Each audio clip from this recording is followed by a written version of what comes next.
the A-10 because it was the A-10. Maybe the Taliban just feared any coalition aircraft, whether it was a German Tornado or a French Mirage or an American A-10.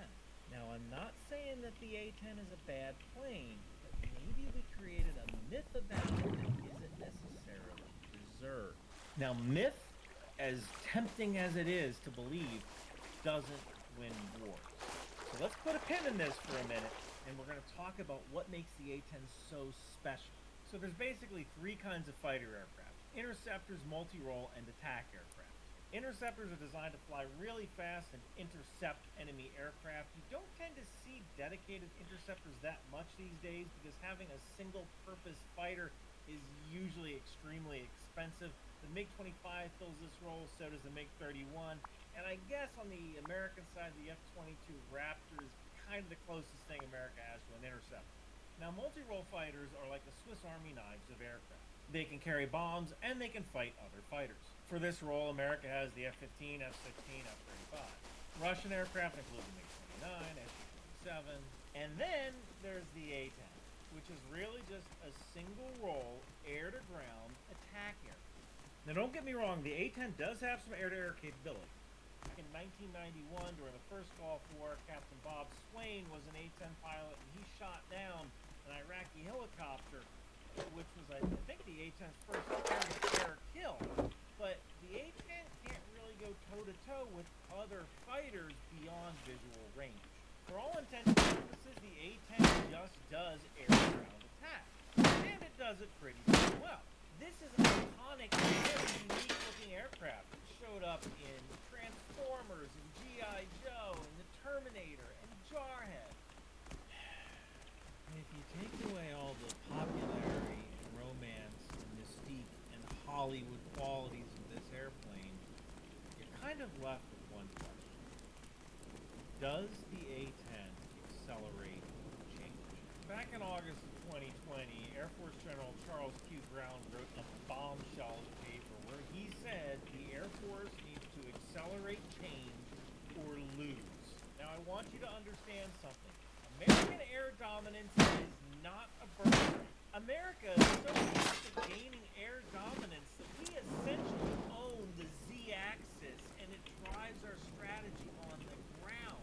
This gives America enormous advantage when conducting operations because it forces the enemy to react to what we're going to do. It forces them to be under constant surveillance and threat of death every time they step outside. But is good enough for today good enough for tomorrow?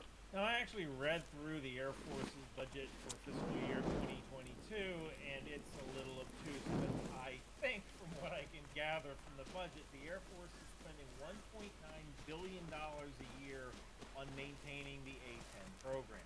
Now, the Air Force's budget for fiscal year 2022 is roughly $194 billion. Just to put that into perspective, the Air Force's budget is roughly in between the economies of Greece and Iraq. And just the A-10 program is roughly the GDP of Belize. So if you do some rough math, the A-10 program is roughly 1% of the Air Force's budget. But that's 1% of money that we make.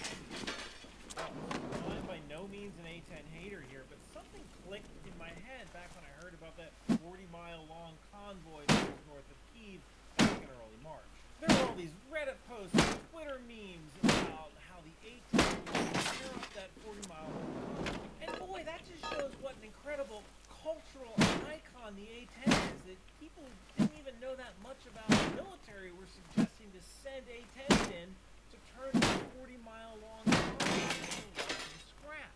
And while I'm sure the A-10 would have torn up that convoy, here's the problem. The enemy gets a vote. Now, I want to rewind for a moment back to that. If you're under 40, you probably don't remember the Cold War all that much. Back then, we not only thought that World War III was possible, some people actually thought that World War III was winnable. And if you look at some of the techno thrillers from that era, the same techno thrillers that I used to read in middle school study hall, we all lived under this delicious fiction that it wouldn't go nuclear the first day. And it's kind of crazy looking back on the 1980s and thinking that we could have a war on Europe's front lawn. And the Russians would just be gentlemen about it and not turn every single airfield in Germany into a lake of radioactive fire within the first 15 minutes of the war. Hey, you know that aircraft that you designed to stop Russian tank divisions? Yeah, that's melted now. I mean, what if the A-10 was obsolete the day it came out because the alternative was just unthinkable? Okay, let's fast forward to present day. The Russian equivalent of the A-10 is an aircraft called the Su-25. It's not an exact equivalent. The guns on the Su-25 are a little smaller, but both the A-10 and the Su-25 have straight wings and a bunch of hard points, and they're designed for close air support. As of today, 9 Su-25s have been damaged or destroyed in Ukraine. Here's the funny part. When I started writing the script for this video, it was sad. And you know, when you get right down to it, there's really no difference between the Su-25 and the A-10. Okay. I know that maybe American pilots get more hours, or they're better trained, or they have better equipment. But do you think the man-portable air defense missile that was just launched at you cares how much you've trained? The microchip in that missile only has one purpose in its short and violent life. That is to find the heat of your engine.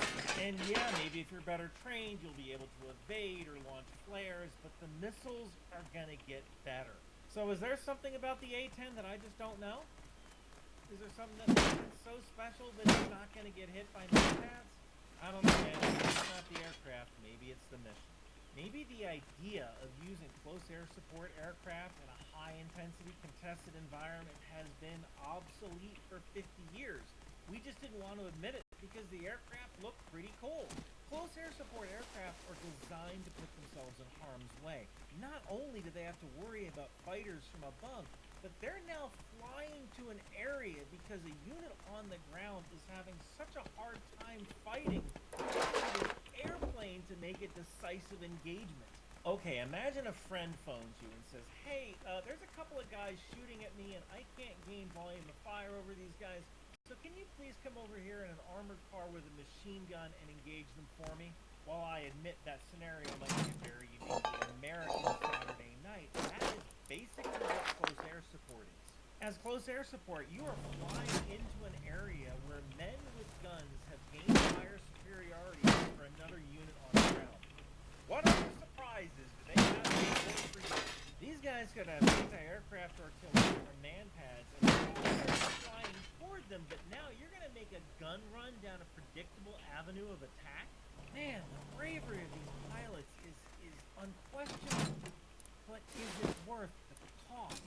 Okay, so maybe now you might be willing to concede that the A-10 isn't good for high-intensity contested environments, but maybe it's good for coin or counterinsurgency. Okay, remember a few minutes ago when I said, so maybe the Taliban didn't fear the A-10 because it was the A-10. Maybe the Taliban didn't fear any coalition aircraft. For most of the war in Afghanistan, the coalition was fighting a counterinsurgency. Now, what country has a professional army and knows a thing or two about counterinsurgency?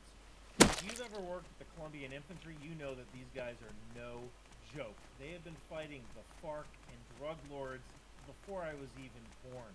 I served with these guys in Egypt, and they are a highly professional group of killers who know what they're doing.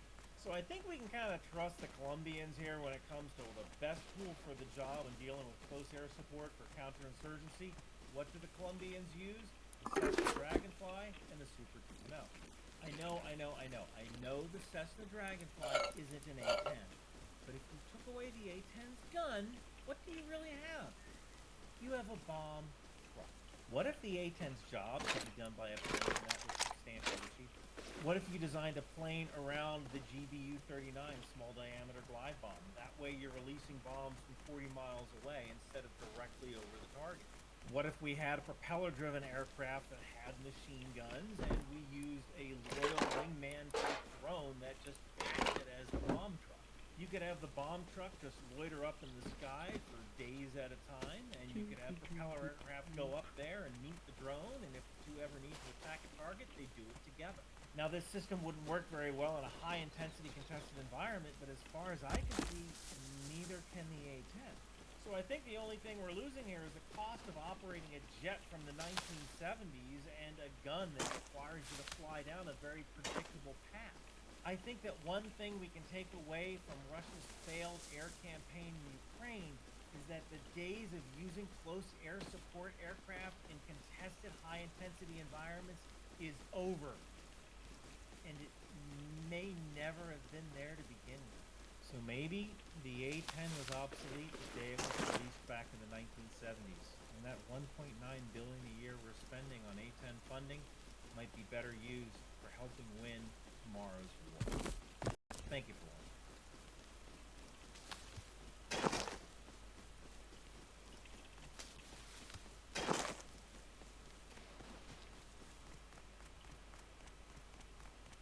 So we're now in our third month of Russia's invasion of Ukraine. Why hasn't Ukraine tried to blow up the Crimean Bridge? Now, the Crimean Bridge sits over the Straits of Kerch, and it connects Russia with Crimea. This is a pretty important choke point between Russia and its bases in Crimea, so why hasn't Ukraine just taken it out? Well, the answer to that touches on everything from the Mongol invasion to America's war in Vietnam. But stay with me. I'm going to walk you through it. So first, I got to talk about Crimea and why it's so important. So if you ever take a look at a map of Ukraine, you'll see this landmass down here. This is Crimea. It's roughly the size of Massachusetts, and it's of immense strategic importance because Crimea controls access between the Sea of Azov and the Black Sea. You got Ukraine on one side, and you got Russia on the other. If you control Crimea, you dominate the Black Sea. This strategic importance has resonated throughout the ages. Crimea has been invaded by a lot of empires. Crimea was the last stronghold of the Mongol army, and then it was held by the Crimean Tartars, and then it was held by the Russian Empire. The British, French, and Ottomans tried to capture Crimea during the 1800s, and then the Germans tried to capture Crimea during World War II. Now, Crimea was part of Ukraine when the Soviet Union fell in 1991, but there was still a significant Russian-speaking and ethnically Russian presence on Crimea when that happened. And Crimea also contained the highly strategic Sevastopol Naval Base, which was the headquarters of the former Soviet Black Sea Fleet. Now, Russia had leased this base from Ukraine after the fall of the Soviet Union, and it worked out fine until 2014 came along. You see, back in 2014, Ukraine was in absolute chaos after Ukrainian President Viktor Yanukovych, who was pretty close to Russia, was ousted from government. President Vladimir Putin of Russia decided to take advantage of this situation and send troops into Ukraine, only these troops had no insignia, no markings. In fact, they were dubbed Little Green Men by the press. These soldiers took over Crimea slowly over the course of a month, and Ukraine just didn't have the ability to fight back. And when this happened, this was crazy. It would be like Canada annexing Michigan and America being too poor, corrupt, and preoccupied with internal politics to do anything about it. And now we come to the bridge. A few months after Russia annexed Crimea, they started planning the bridge. This bridge would have 2 rail tracks and 4 road lanes, and it would allow someone in Moscow to vacation in Crimea in just 33 hours on the train. The bridge was completed in 2019, and it pretty much sealed the deal that Russia was never giving up Crimea. This bridge is of immense strategic value, and Russia is definitely using it to bring troops and supplies into Crimea that go forward into Ukraine. Okay, so Crimea is important, the bridge is important, the Russians are using it to funnel troops and supplies. Why hasn't Ukraine taken out that bridge? Well, here's the deal with bridges. Human beings have been building bridges since at least the 13th century BC, and we are pretty darn good at it. I mean, the whole point of a bridge is that you engineer it so it doesn't fall down. Take a look at the Caravan Bridge in Turkey. That thing's been up since the year 850. As a species, we really tend to overbuild these things, so that's kind of problem number one. And as much as I'd like to believe that we could get some kind of special forces team in there that could sneak behind enemy lines and plant a couple of bombs that could drop the span, look, the width of the rail bridge is 15 yards, the width of the road bridge is 27 yards. You're not dropping this with a brick of C4. This controlled detonation in Germany took 256 pounds of explosives to collapse the bridge. The Special Forces team is not humping in 256 pounds of explosives. Okay, so what if we bomb the bridge? Well, that kind of has its own problem. The Kerch Strait is known for bad weather and windy conditions. Let's say it's a nice day. Perfect day for bombing. Okay, quick explanation on parts of the bridge. These things sticking up out of the water are called piers.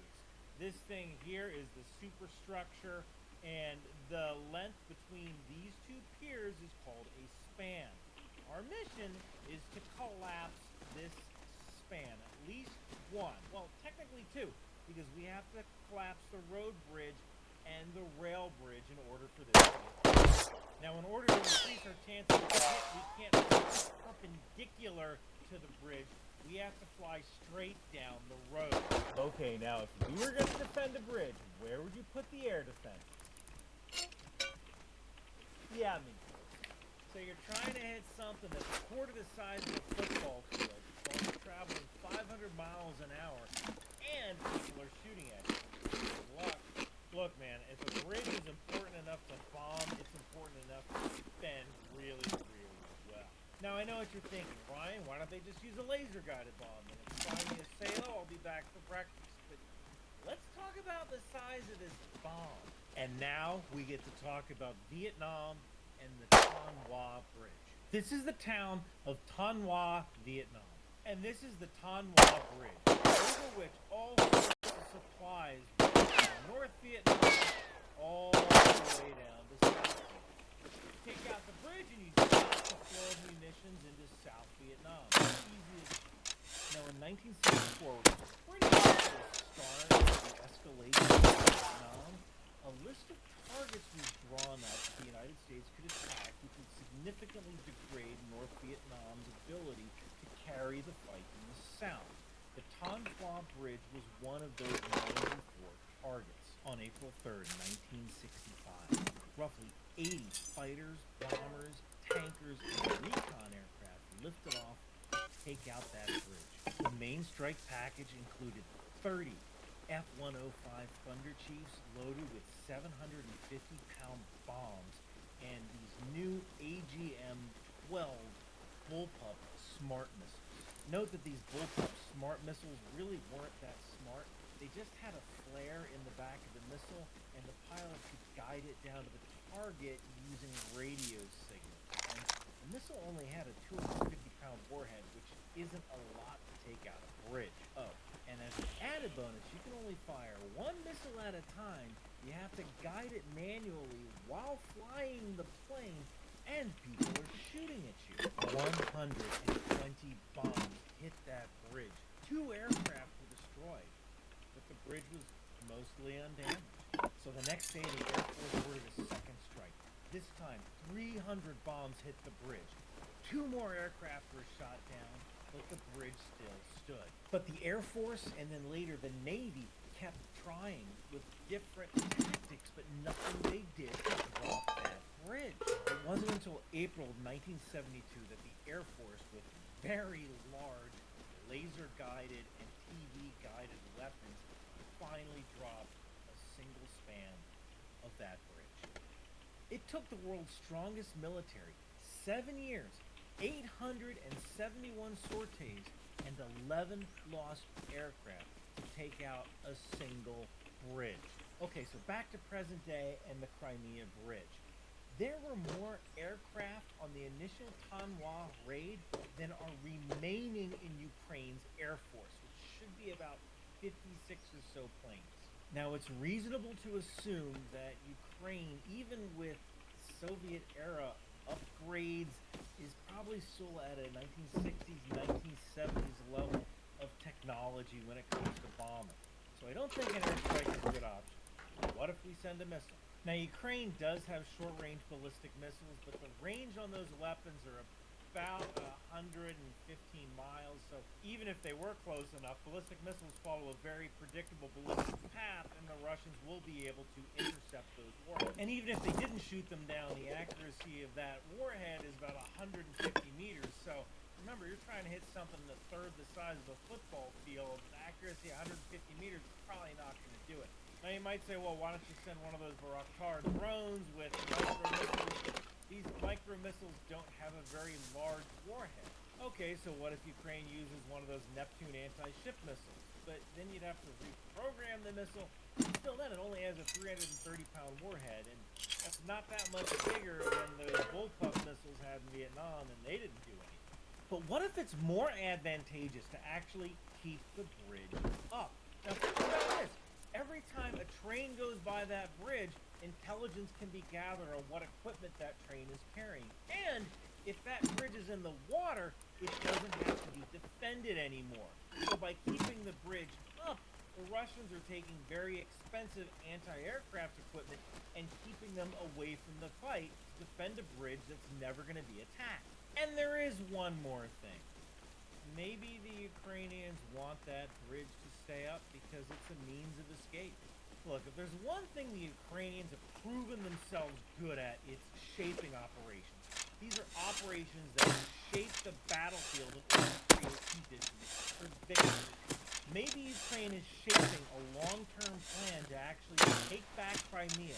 And as ancient general and philosopher Sun Tzu once said, give your enemy a golden bridge to retreat across. Thank you for watching.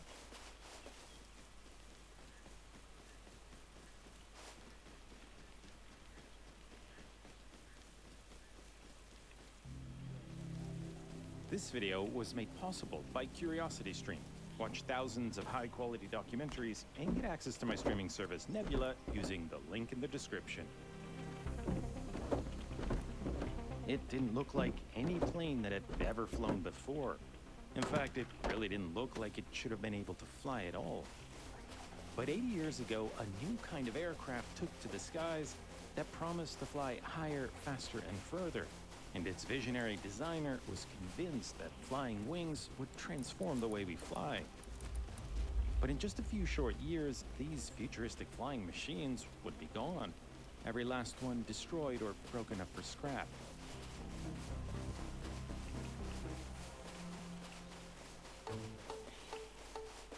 In 1941, the United States had some of the best bombers in the world, rugged and heavily armed. But loaded with bombs, the furthest they could fly was only about 3,000 kilometers, which wasn't nearly enough because the United States was about to be drawn into the Second World War. By the spring of 1941, Nazi Germany had conquered much of Europe, and Britain looked like it was next. Without access to Allied airfields in Europe, bombers like the B-17 and B-24 would have no way of reaching Nazi Germany. So the Americans would have to build a new kind of bomber, one that could fly all the way from North America to Europe, strike Nazi targets, and return home. But building the world's first intercontinental bomber would be a daunting engineering challenge. Conventional wisdom suggested that the aircraft would have to be enormous, at least 2 or 3 times larger than existing heavy bombers, with massive wings, a bunch of engines, and a huge reserve of fuel. It would also be relatively slow, and its enormous size would make it an easy target. But one pioneering aircraft designer by the name of Jack Northrop proposed a radical alternative. On any plane, the engines, tail surfaces, and fuselage all contribute to drag and structural weight, reducing aircraft performance. What if you could eliminate these elements until you were left with only the wing? The result would be a shape that maximizes lift and minimizes drag. If you could get it to fly, it would make for a much lighter, faster, and more efficient bomber. Northrop's idea wasn't as crazy as it sounds. By 1940, he had successfully flown prototypes, proving that highly efficient flying wing aircraft could handle just as well as conventional ones. And although Northrop wasn't the first to develop flying wings, he was about to take the concept further than anyone else. Northrop promised the Air Force a bomber that would fly nearly a third faster than existing heavy bombers, and higher, making it less vulnerable. And the efficient all-wing design would give it the range to fly to Europe while carrying twice the payload. Impressed with the concept, in 1941 the Air Force ordered Northrop and his small team of engineers to develop the new bomber in just 2 years.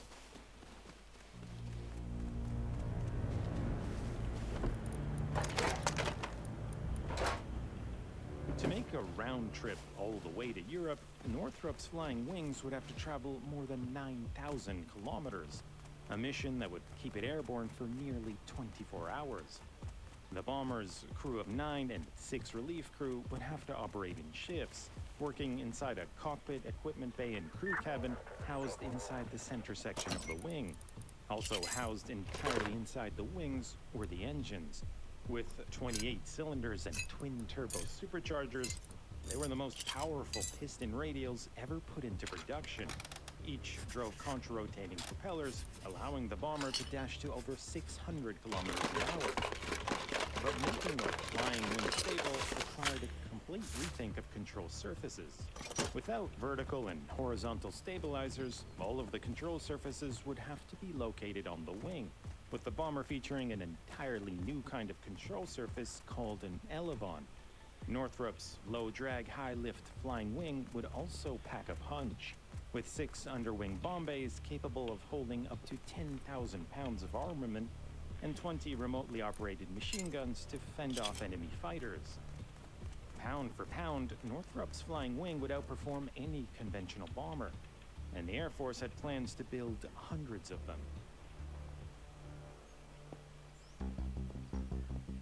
When the first prototype was unveiled in April 1946, the world was taken aback. No one had ever seen a plane quite like this. Designated as the XB-35, the bomber's development had been kept a closely guarded secret. But it never made it into the war. Although it had been approved for development in 1941, progress was delayed by technical issues, a shortage of wartime engineers, and production limitations. And when Britain never fell to Nazi Germany, the Americans conducted bombing campaigns from British airfields, lessening the need for a new intercontinental bomber. These factors all delayed the XB-35, but the Air Force still felt that Northrop's flying wing held tremendous promise and was eager to continue development. By 1946, 13 pre-production YB-35s were already under construction, and with post-war aviation developing at a breakneck speed, the Air Force requested that 2 prototypes be converted to jet-powered versions to be redesignated as YB-49s. The prop-driven XB-35 made its first flight in June of 1946, followed by the jet-powered YB-49 a year later. Both aircraft were to undergo thorough evaluation by the Air Force, and as they took to the skies, many were convinced that the flying wing's incredible advantages went beyond just military. Fantastic concepts appeared in popular magazines showing enormous flying wing airliners with spacious lounges, dining rooms, and private suites. Even Northrop illustrated how their bomber could become a passenger plane, with bombing equipment cleared out to make way for seats, and the tail cone, once housing machine guns, converted into an observation lounge. According to Northrop, flying wings were the future of air travel, enabling passengers to fly faster, farther, and cheaper, and in comfort that a conventional airliner could never come close to offering. In 1947, the flying wing seemed to be the next evolution in aircraft design. And yet, in just a handful of years, every one of Northrop's revolutionary planes would be destroyed or broken up for scrap. In 1947, Northrop's flying wings looked cutting edge. But delay after delay meant that the design, originally drawn up in 1941, now had to prove itself in the jet age. The XB-35's piston engines were no longer state-of-the-art, and they were so unreliable, nearly every test flight ended early due to overheating, issues with propeller blades, or gearbox failures. After just 19 flights, Northrop abandoned the complex contra-rotating setup for a more simple single-prop design. But this degraded performance to unacceptable levels. And by 1947, it was clear that the jet-powered YB-49 was going to be Northrop's best hope. Retrofitted with 8 jets and given trailing-edge fins for stability, the aircraft would be faster and more reliable. But the jet engines burned more fuel, cutting the bomber's range down to less than half the original design. 2 bomb bays had to be removed just to make way for more fuel tanks, while other parts of the aircraft could never be fully optimized for higher speed flight. Still, Northrop was convinced that his efficient all-wing design would ultimately win out against even the latest generation of jet bombers.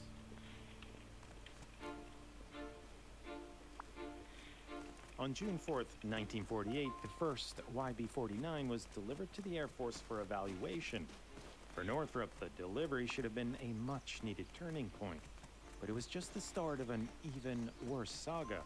A day after the delivery, a crew of 5 Air Force test pilots lifted off on what should have been a routine test flight. Captained by Glenn Edwards, the crew were among the Air Force's finest. But just 40 minutes into their flight, disaster struck. Witnesses reported seeing the jet tumbling out of the sky. The aircraft had broken up into pieces, tragically dooming the crew. Northrop blamed the pilots for pushing the aircraft too hard, but the Air Force pointed to mysterious handling characteristics in high-power stalls. Despite the tragedy, testing continued with the remaining YB-49. But more odd handling characteristics were soon discovered, including a tendency to yaw uncontrollably. Almost imperceptible to the pilots, it was enough to make accurate bombing virtually impossible. Northrop had spent years developing an autopilot to try and counteract the problem. But the aircraft needed something more, a system that could continually adjust and augment the pilot's inputs. In an era well before computers, such a system might have well been magic. In March of 1950, disaster struck again when the remaining YB-49's nose wheel collapsed during high-speed taxi tests, destroying the aircraft. By that point, the Air Force had lost interest in Northrop's bombers, because the B-36 had already entered into service, fulfilling the intercontinental role that the XB-35 once promised. The medium-range B-57, a clean sheet jet bomber also under evaluation, far outperformed the YB-49. And the legendary B-52 was already on the drawing board. These newer generation of bombers could carry atomic bombs, while Northrop's flying wings could only fit smaller weapons from a bygone era. In one last chance for the flying wing, the Air Force had also ordered development of a strategic reconnaissance aircraft based on the YB-49. But the aircraft was already hopelessly outmatched and the program was soon canceled. Incredibly, Northrop's flying wings were just too out of date, yet in other ways still too far ahead of their time. And soon all remaining flying wing airframes were broken up and sold for scrap. Devastated, Jack Northrop left his firm in 1952, having never realized his dream of the flying wing, until he was given a glimpse into the future. In 1980, just a year before he passed away, Northrop was given clearance to see a new secret aircraft under development, an enormous flying wing with the exact same wingspan as his YB-49.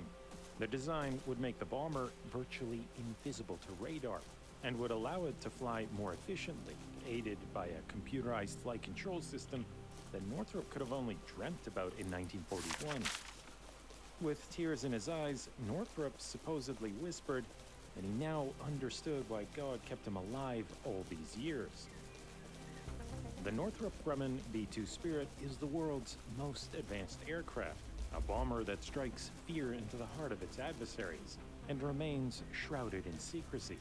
In a few weeks, I'll be releasing my next Nebula exclusive on the legendary B-2. It'll be my 10th exclusive video on Nebula. And some of you might be wondering, why are these videos only on Nebula? The reality is, it takes weeks to create a mustard video. There's careful research and writing, animations and graphics to make, and rare archival footage to license. To make it all worth it, the videos have to do really well, and that influences which topics I can cover on YouTube. But on Nebula, there's no algorithm, so I can make the videos I want to make. and dive into the curious details that a smarter audience appreciates. And it's all possible because tens of thousands of you have already signed up for the Nebula Curiosity Stream deal.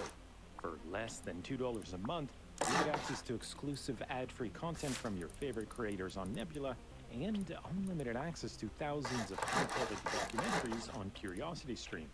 A recent Curiosity Stream favorite of mine is Great British Aircraft, a documentary covering legendary British planes like the Spitfire and the Avro Vulcan. Support creators on Nebula and get unlimited access to Curiosity Stream for less than $2 a month by going to curiositystream.com/mustard and use the promo code mustard when you sign up.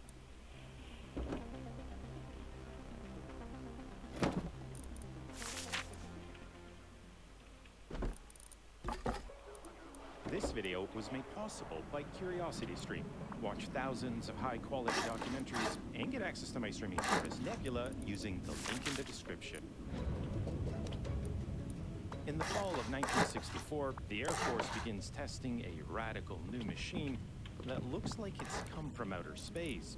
It's one of the fastest aircraft to ever fly, a massive intercontinental bomber that can outrun any fighter jet. An aircraft so groundbreaking, it rides its own supersonic shockwave. It was going to be the future of America's bomber force, but efforts to develop such an advanced aircraft would be marred by tragedy.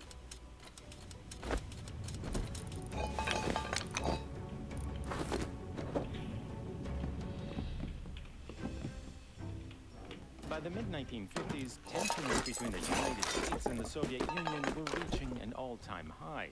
Both sides had strategic bombers that could fly halfway around the world to strike targets deep within enemy territory. The United States had developed a state-of-the-art all-jet bomber force. The newly introduced B-52 could carry large payloads over long distances, and the soon-to-be-introduced B-58 would dash to supersonic speeds. But in an all-out conflict, neither of these would really cut it against Soviet air defenses. While the B-52 could fly all the way to the Soviet Union, it flew too slow to stand a chance against the latest generation of Soviet interceptors. The supersonic B-58 could fly just as fast as any interceptor, but had limited range and payload. What the Air Force urgently needed was a new kind of plane, a heavy bomber fast enough to outrun anything the Soviets could throw at it. But in 1955, many doubted whether such a plane was even possible, because it would mean having to turn to some pretty radical solutions, like using nuclear power to extend an aircraft's range, or exotic high-energy fuels to boost the performance of jet engines. The most practical solution seemed to be an aircraft that would fly subsonically most of the way to its target before jettisoning the outer portions of its wings and fuel tanks to make a supersonic dash. But aviation technology in the 1950s progressed at a breakneck speed, with rapid advances in aerodynamics, engine performance, and exotic materials. And it meant the dash concept could be shelved in favor of a design that would cruise supersonically over its entire mission. So in 1957, the Air Force began development of a next-generation bomber. And the performance targets were ambitious. It would have to fly more than 3 times faster than the B-52, 25,000 feet higher, and have similar payload and range. And leading aircraft builders Boeing and North American Aviation were invited to compete on the design.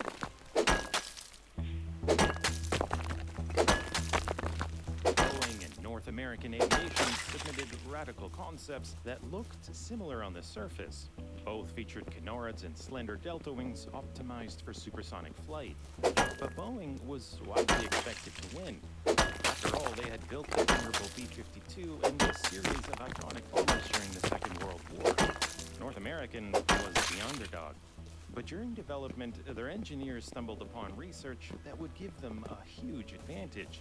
A little-known report that detailed a phenomenon called compression lift. When flying faster than the speed of sound, shock waves typically travel away from an aircraft. But if they could be redirected underneath the wings, the shock waves would help generate additional lift. Using this principle, North American's entry promised to fly more efficiently at high supersonic speeds.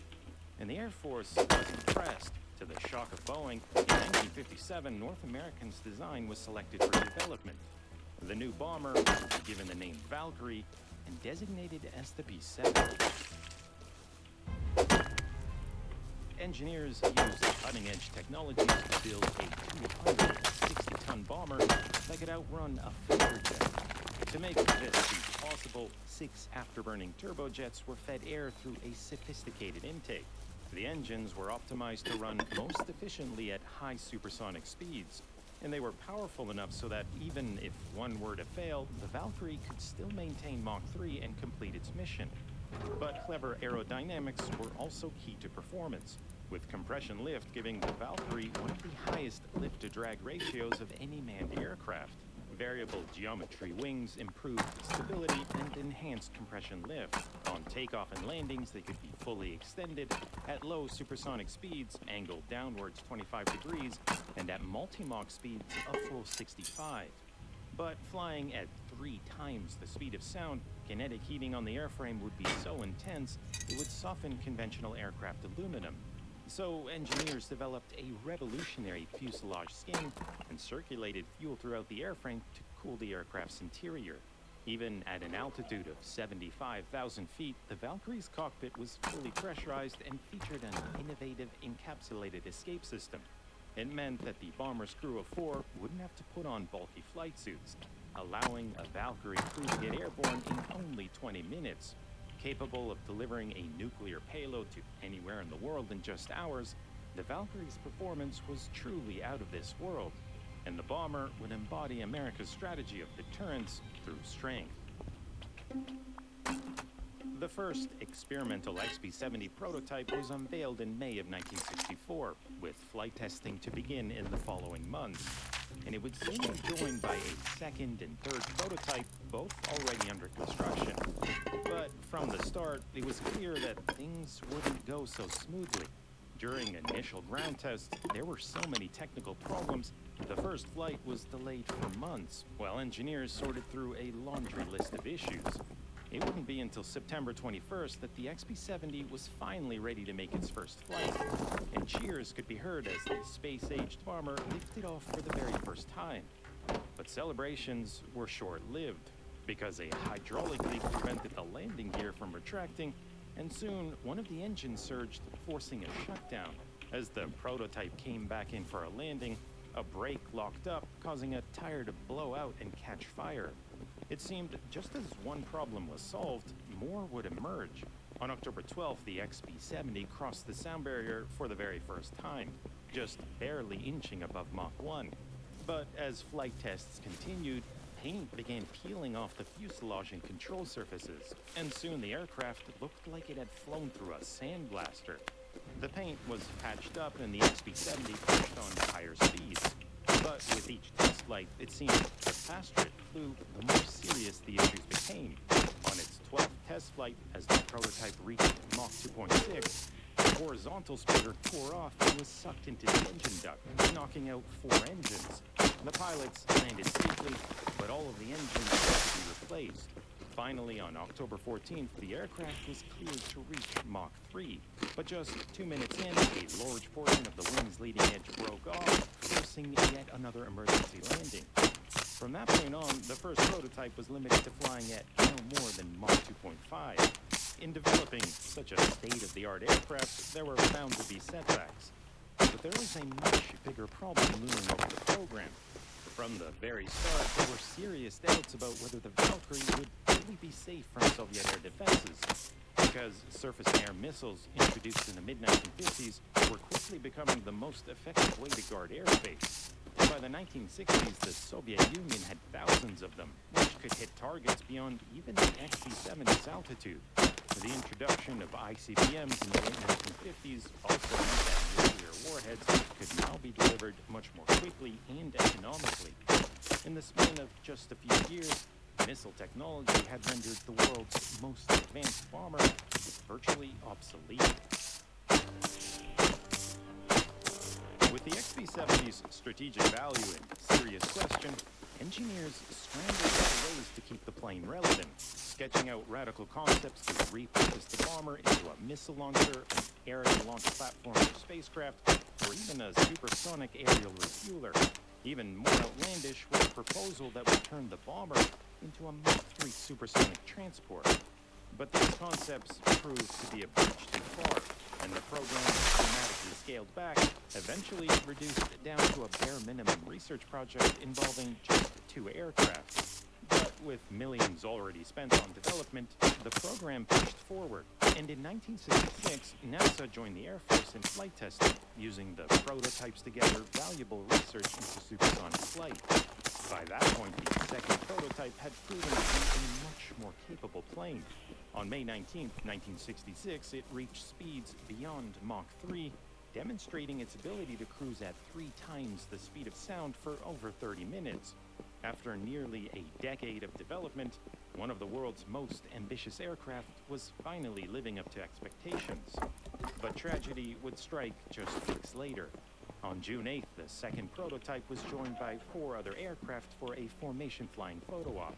But minutes into the flight, without warning, one of the trailing aircraft collided with the XB-70, instantly destroying it and severely damaging the Valkyrie's vertical stabilizers. For 16 seconds, the Valkyrie continued flying straight and level before spiraling back to Earth. In a matter of seconds, 2 test pilots and a billion-dollar aircraft were tragically lost. It was a devastating setback for the program, and it meant NASA and the Air Force would have to continue research with the much less capable original prototype. The XB-70 was an engineering marvel, and while it never joined America's bomber force, it still had a profound impact on the Cold War. Because in 1955, when the Soviet Union learned that the Americans were developing a supersonic long-range bomber, they scrambled to develop an equivalent, and it would end up as one of the most fearsome-looking aircraft ever built. But looks can be deceiving. In an effort to match the Americans, the Soviets ended up producing an embarrassing failure, one that they would keep hidden for decades. You can learn more about the M50's dramatic failure in my latest video, available right now on Nebula.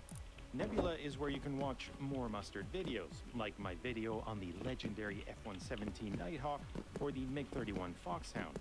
And it's where you can enjoy exclusives from other creators, like Real Engineering's incredible new series on the Battle of Britain, or nearly 3 hours of exclusive Nebula content by Real Life Lore. The best part about Nebula is that it's free when you sign up for CuriosityStream, a streaming service with thousands of big-budget award-winning documentaries. A recent favorite of mine is Finding the Graf Zeppelin, a fascinating documentary about Germany's World War II aircraft carrier, at the time the world's largest. You can learn why it was Germany's first and last ever carrier. Get unlimited access to both CuriosityStream and Nebula for less than $2 a month by going to curiositystream.com/mustard and use the promo code mustard when you sign up.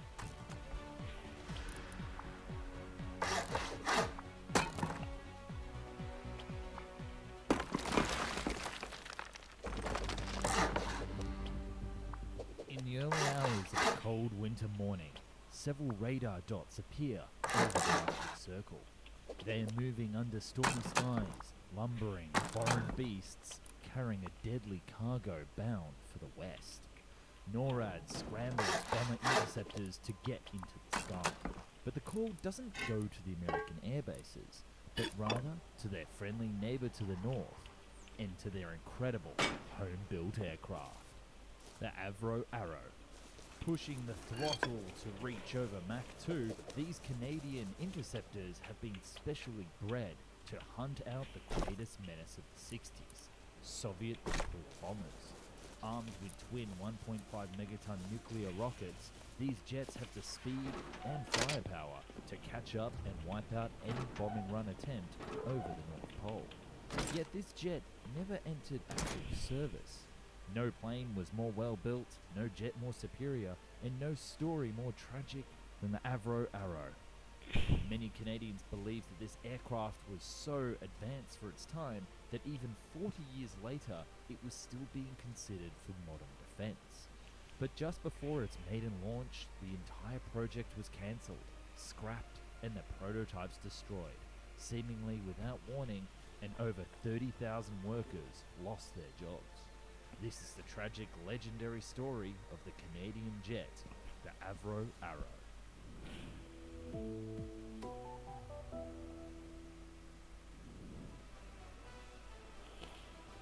At the end of the Second World War, the West was terrified to discover that the Soviets were starting to develop a fleet of high-altitude, long-range bomber aircraft, many of which would carry nuclear weapons. These new unstoppable aircraft would be able to fly directly over the North Pole and hit targets in Western Europe and North America. Naturally, the West needed a counter-aircraft, a bomber interceptor. These planes would be small, fast, and designed to catch up to their bombers and take them out well before they entered friendly airspace.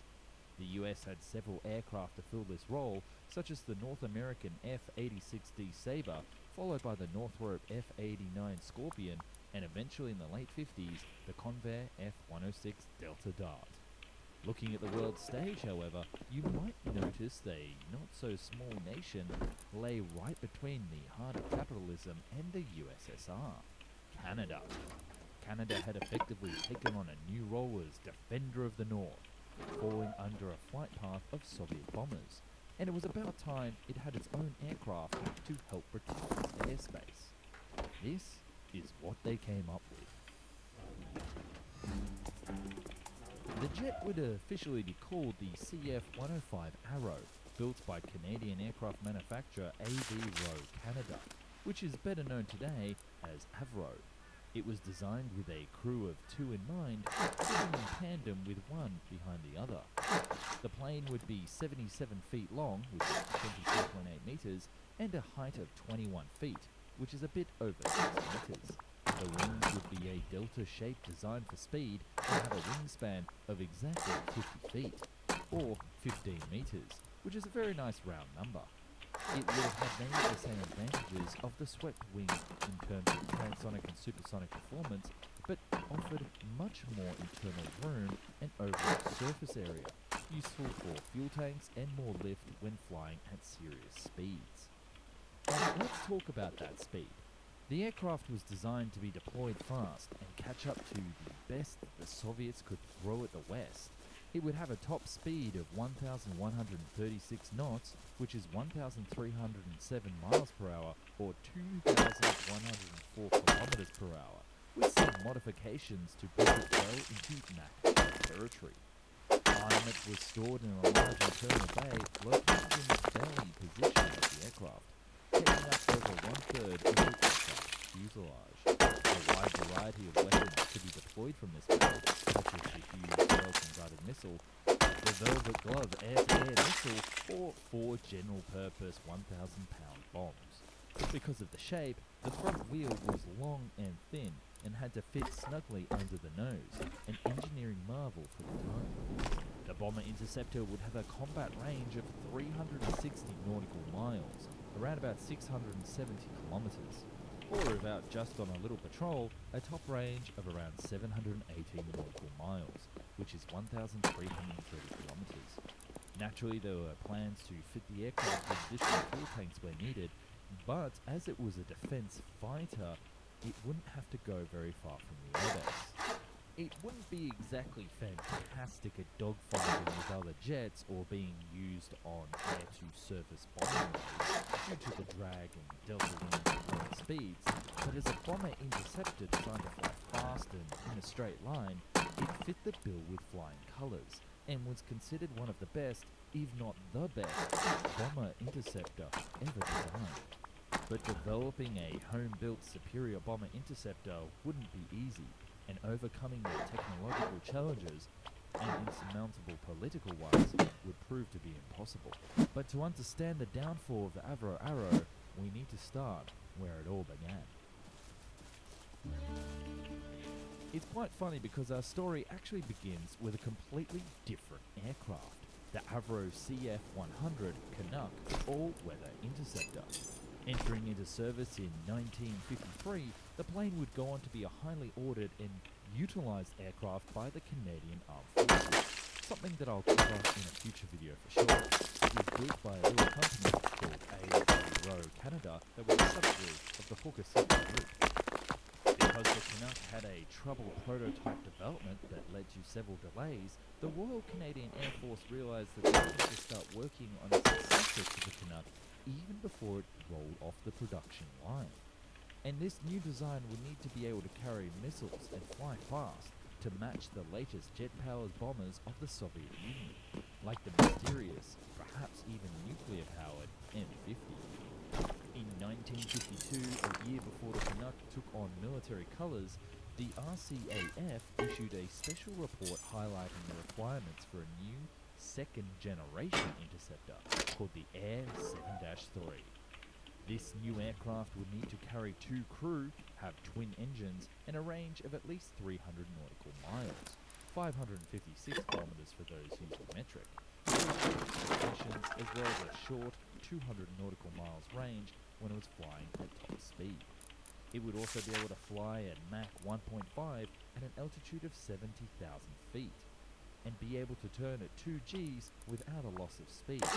All of this within 5 minutes of taking off from a runway of 70,000 feet or 1,830 meters. If these specs sound daunting, then you would be right. No such jet with that capability existed at the time. The RCAF would send out a team led by Ray Footit to find a suitable aircraft. He looked at US aircraft producers such as Boeing and Lockheed, as well as British and French design, but no existing nor planned plane filled these ambitious targets. So they turned to homegrown Avro Engineering to come up with a dream machine. Originally, they proposed an improvement to the Canuck for its supersonic flight when performing a dive, but these would not cut it and would require them to start from the ground up. In May of 1953, Avro submitted the first designs of the Arrow. It was radical and included new shoulder-mounted wing design to allow rapid access to the aircraft's internals, weapons bay and engines, and a new design to be more simple and constructed separately, speeding up production.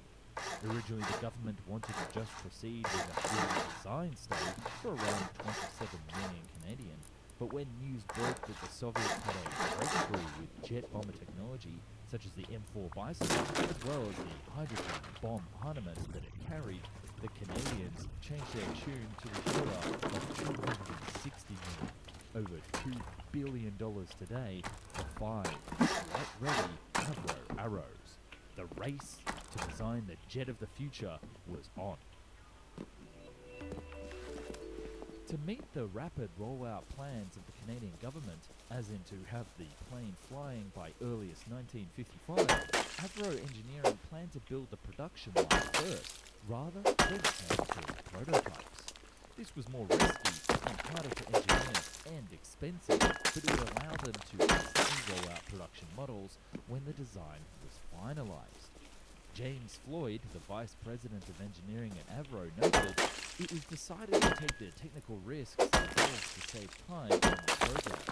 I will not pretend that this philosophy of production type build from the outset did not cause a lot of our problems in engineering. However, it did achieve its objective." By 1954, wind tunnel tests had begun, with early computer simulations used in both Canada and the United States to test the flight models. They used models of the design attached to the end of rockets launched by NASA to determine how they would fly at Mach 1.7. These tests revealed several flaws, such as changing the leading edge of the wing and adding a small dog tooth to the middle of the wing right here to control span-wise airflow at high speeds. Material science for the design was also finalized, using mostly a blend of magnesium and titanium, although the latter was only used sparingly around the engines and the fastenings, as the material back then was so darn expensive, plus reserved for a different American project, the SR-71 spy plane. The consulting test pilots also complained there was a lack of control feel in the design, as the stick wasn't actually connected to any control surfaces, using fly-by-wire technology instead. Thus, the engineers created a small control box that applied hydraulic pressure back to the stick, making it move slightly when pressure was applied to the wings, giving the pilots an artificial feel, a world first. But it was around this time that the program was hit by its first major delay. its selected engine and its backup engine were both cancelled, leaving the plane nothing more than a giant titanium paperweight. By the start of 1955, both the RB-106 engine design and the Wright J67 engine had been cancelled, leaving the team high and dry. They had to swap in for a technically unsuitable Pratt & Whitney J75 engine, which I'll get to in a minute, used in the Lockheed II for the initial test models, with plans to swap them out with a homemade design when production of the real plane started. This engine was more heavy and would throw out the center of gravity of the jet, meaning the engineers had to put in actual weight into the nose of the plane, increasing the cost to operate. But this wouldn't be the only issue that would pop up.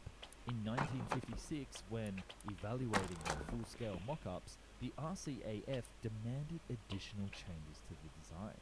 They wanted a state-of-the-art US targeting system for a new Sparrow 2 missile, both of which hadn't even left the drawing board yet, as opposed to the existing MX-1179 targeting system for the Falcon rocket. This was a substantial and very expensive change, with Avro complaining that it would delay the program further. And wouldn't you know it, just like the engines, the US targeting system and Sparrow 2 missiles were cancelled only a year later. The Canadian government had to step in, take over the project from the US Navy's hands, and see it to completion to save base. This might have all faded into the past when the first test airframe rolled out of the hangar on October 4th, 1957 to large crowds. Well, proposed large crowds. You see, only a few of the 13,000 attendees showed up because the Russians had launched the first satellite Sputnik that very same day. Talk about bad timing. The test unit had no fire control systems, as it wasn't yet ready, and thus the weapons bay and other areas like the nose had replaced or been filled by weights to replicate the true feel of the aircraft. But this didn't stop the airframe taking off into the sky on March 25th, 1958, and in a huge sigh of relief, proved no major design flaws. The CF-105 Avro Arrow demonstrated excellent handling and was able to go supersonic on its third flight, breaking records by going over 1,600 kilometers per hour whilst climbing and even hitting a top speed of Mach 1.98, smugly reported as not even realizing its true power. Test pilot Jack Woodman, the only pilot to ever fly the Arrow, reported the aircraft at supersonic speeds was pleasant and easy to fly. During approach and landing, the handling characteristics were considered good. He would even go on to say that excellent progress was being made in the development. From where I sat, the Arrow was performing as predicted and was meeting all guarantees. It seems that the jet of the future had finally arrived and the world would change forever. Well, almost. What happens next is one of the most controversial choices ever done in the history of aviation, and I commend you to hold your color as we ride this political roller coaster.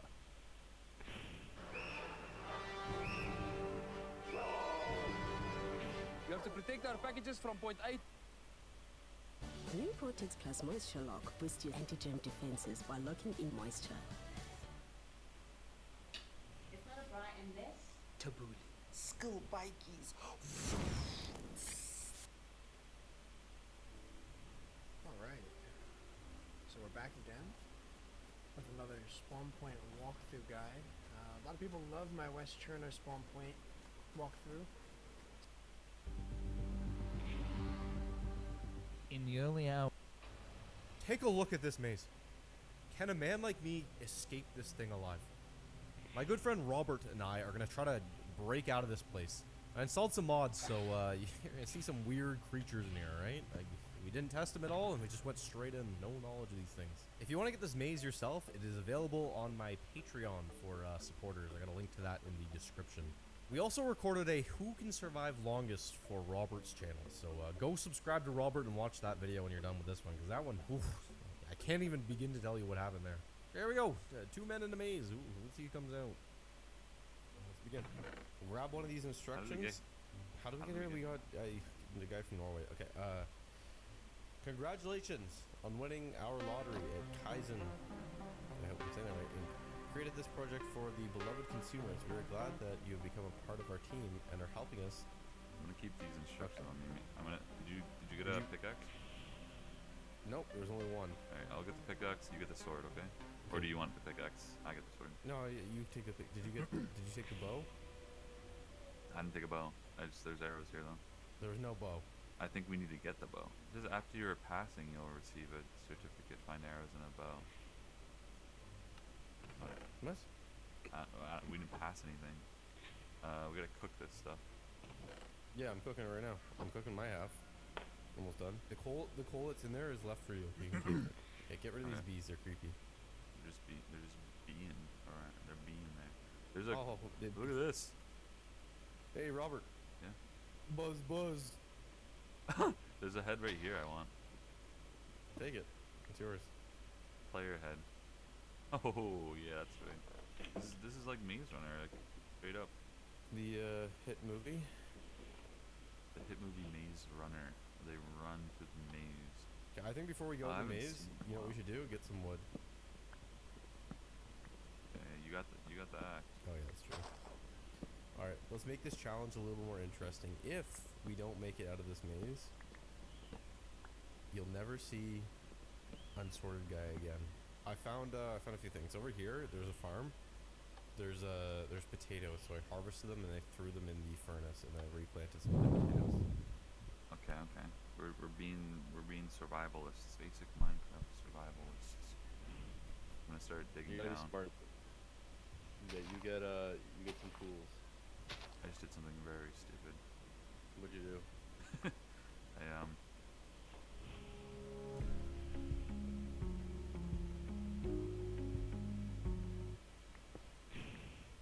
I crafted a wood pickaxe even though I already had an iron one. It's not that big of a. I did see there was a chest over here, so I'm gonna go look in that chest because maybe there's something good in here. Whoa, wait a minute. It's just a bunch of instructions. You're going in the maze? No, I was just looking. There's a chest that goes into the maze. It's just looking. Search for the on. Are you gonna find the on, Robert? Is it the same thing? Search for the on. I think that we will survive this, and if we don't, well, that's just too bad for a certain guy we know. Kim's life depends on if we survive on this or not. Oh my goodness, I didn't even know you guys were doing maze. Kim's at the end of this maze. Yeah. And he's tied up to a pole. And if we don't survive, then he doesn't survive. Yep. I'm almost done cooking these potatoes, and then we go. Then we leave.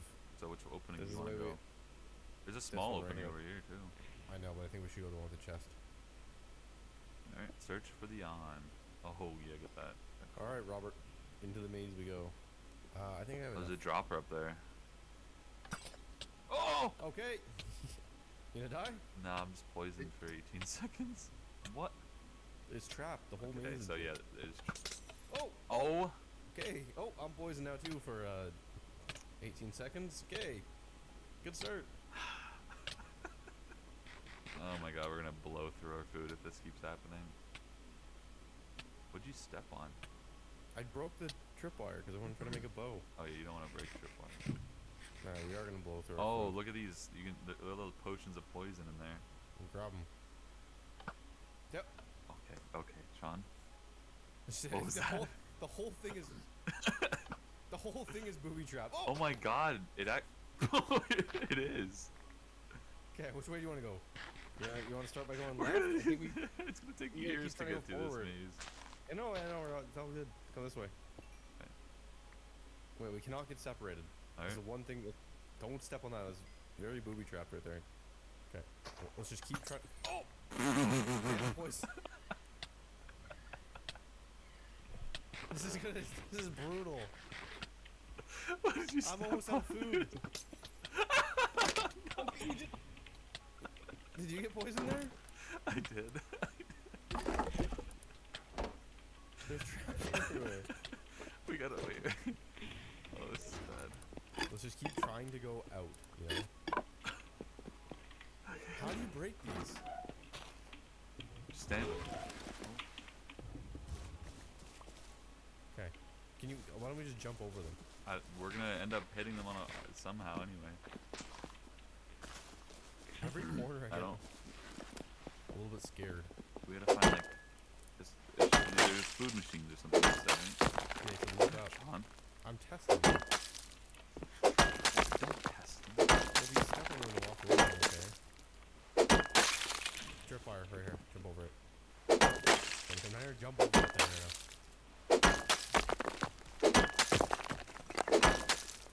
Okay, now it's turn better. Oh, look at this, there's a chest. Oh, Robert. Diamond. I'll take the helmet and take the chest. Okay. I gotta take my bees out though. Give me a sword. I don't understand. No Why we enemies need yet. sword? Oh, there's enemies in here. God. Okay, this is a dead end. Okay, dead end, another dead end. These are all dead. I'm getting another dead end. Let me go. This is Yeah. where we came from. Yeah, but we took both sides, didn't we?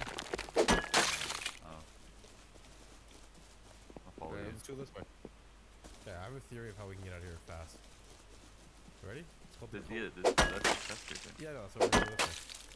Okay, we're not gonna go that way. We're gonna go I have a theory. It's called the code breaker. You ready? Every maze I've ever been in, I got out doing this. You're just running? I pretend I'm a hamster in a hamster maze. Get out. Stop. Get it out. You're gonna walk into traps. I think. Okay, we're back at the beginning. Hey, you excited for night? It's gonna be good. Oh no. What? Yeah, in Maze Runner, you gotta make it back to the main area before night goes the ghost cliff. I got a bow. I take the boots. Yep. Okay, this is good and all, but we need food. Fine. Oh, Now we should look up. I don't know. How are we supposed to do this? Oh yeah. There's someone over here. This is it. Section 1. Section 1. Ow. Oh! Is that food? That's berry. I'll just take all the berries. Grab them all. Okay. We go down there? Oh! If we go down there, how do we get back? I don't know. It's almost nighttime. I'll look further. I probably need a berry soon. Section 1. This is... Where are you? I'm just running around. Are you on the ground? Yep. Listen. I know for sure this is the way out. So these brochures and other buttons like that up there. Oh, wait a minute. Oh. There we go. That's why you get the bow. And you get to eat a berry. We're gonna get you a bow now. How many sticks you got? You got any sticks? Yeah, I got 2. I got 6. Okay, I'll make you a bow. There you go. Oh yeah, look at that.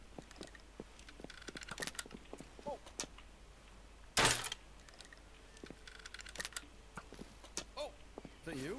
Yeah, I'm shooting in the button. Oh. Not really. There's nothing in that one. Oh, another chest right here. Just They gotta. don't have much food in them. Oh, just a bunch of berries. Okay. The sun is going down and it's going down fast. I feel like we shouldn't be in the maze. At night? No, that's when you want to be in the maze. That's when you get out. Like we should retrace our steps back to section 1. Because I feel like if we get to section 1, we can keep going further and further. Wait, now we're gonna be in section 2. Oh my god! How much damage did that just do to you? Hurts. Just jump over that. Okay, this is. It is a one dark night. Things are gonna start spawning. Watch out. Oh my god. Wait, do you need a torch here? Carry that around. Here you on. Oh my Thank god, you. Robert. We're back to start. Spooder! Oh, they bleed. Oh, that is weird. What do you mean they bleed? You see the blood coming out of them? Oh! Okay, okay. Robert? Okay. What was that? Some sort of phantom. Okay, so we made absolutely no progress so far. I mean, we got some stuff. Oh, spiders. Why? I don't want scary tools. No. Okay, alright. We need to start farming. Okay, well, you do that. I'm going to take one little peek inside the maze. Okay. There's just something I need to see. I need to see if I'm not.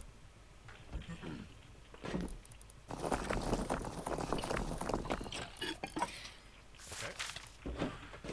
What? What? This is not good. What is happening? The zombies. Yep.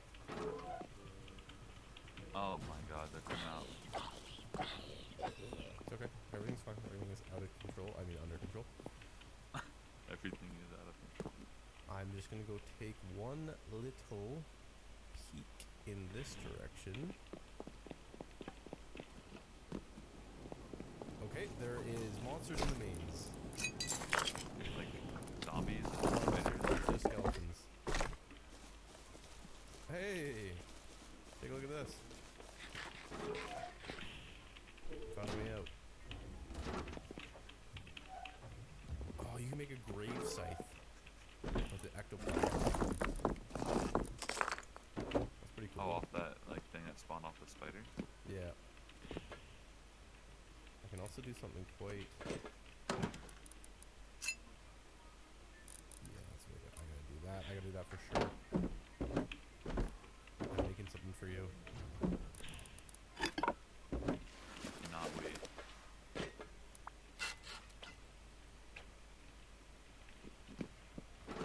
Robert? Time to get in. Is that a coffin? Oh, did you hear Robert, go that? ahead, get in. This is cool. Oh, there's a creeper right there. Creeper. Yeah. Whoa, this Oh. stuff is monster broken so easily. Robert? What?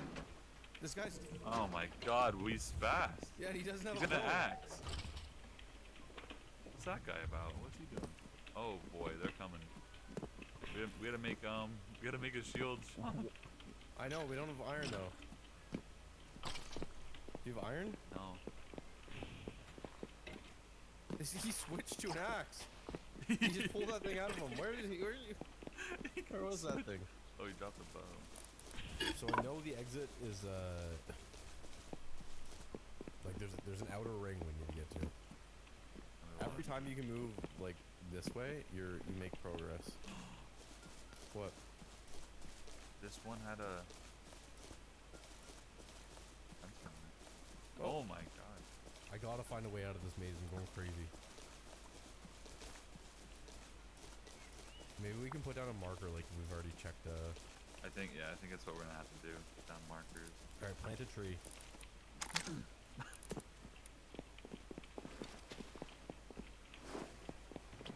I found some berries. We gotta go this way. This is definitely it. If you move fast, the traps can't hurt you. Alright. Okay, this whole section, no way out there. This has got to be the way out. Nope, this is a dead end. This is no. I'm so like I I don't have know how no to get out of here. sense of direction at all. Ooh, apple. See, this is if you look up through here, that's the middle of the maze, so we have to go the opposite direction of that. Oh. I'm lost. Like I have no idea how to get out of this maze at all. Okay, no. Oh my god. Guess where we are? Did we get back to the start already? Yeah, right at the very beginning again. Are you kidding me? Okay. So we need to actually start, I don't know, mapping things out. Ugh. If I see another dead end, I'm gonna lose my. Oh. Oh. I get you with that? That'd be good. I keep running into dead ends. I'm about to be out of food. Okay, wait. I found a hole in the wall. I think those holes are key. Oh, well, you know what? The crops are gonna grow because we're not getting more than like 5 We're not blocks. getting anywhere. Okay, I'm just gonna check this whole direction. I'm gonna hold left strat, you know? Okay, I'll go. Which did you walk down this hallway? I'll go right. No, always go right. Oh! Because I want to look up, but I also.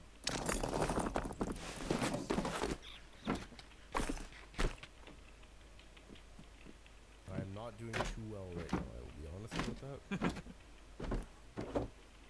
Oh man. I'm closing off sections of the maze that don't go anywhere at all.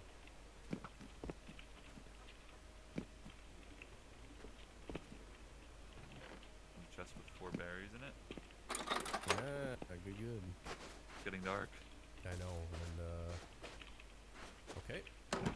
This is a complete dead end here. Oh great. Put off a Okay, winter potion. I can't see your name tag anymore. Yeah, we're not even close to each other. I've just been holding the left wall. I found diamond boots. No way. I've got to be getting somewhere. That's how I feel. Okay, this is the problem. What? Because I'm out in the maze. I have no idea where I am or how to get back to where I am. If I die, there's no chance. No chance to find myself. I just sealed myself in. That tells you everything I need to know about where I'm going. I sealed myself into a dead end, thinking I was going the right way.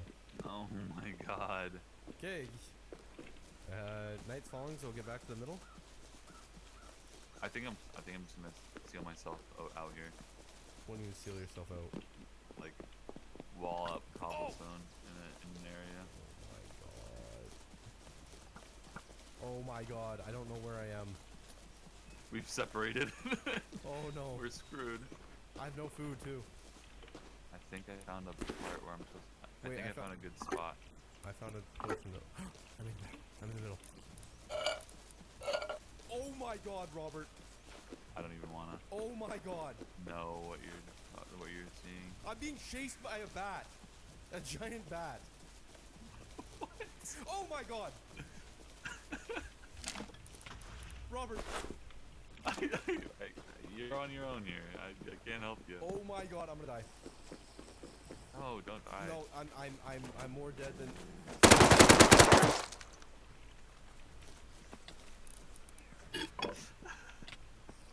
I'm dead. I'm vexed. What is going on? I'm just happy I'm not seeing that stuff here. You know what I mean? Man like me seeing that stuff. Yeah. I'm gonna die again. Oh no! Do me a favor, Sean. Don't. And don't die again? Yeah. I'm in a box. Oh, I made it back this time. Good luck. Okay. Wanna come help? Yeah, if you want to,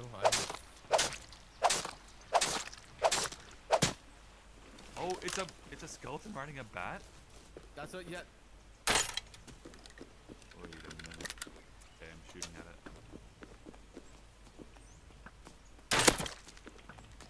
Got it. Coming up. We need those bones to kill them. The ghost. The ghost. The ghost. I see it.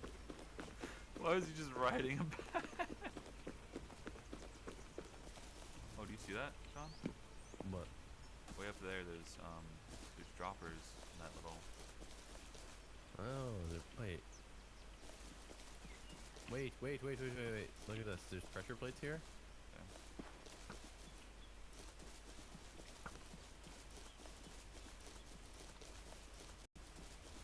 Every evening system issues a set. Oh, you get something every evening.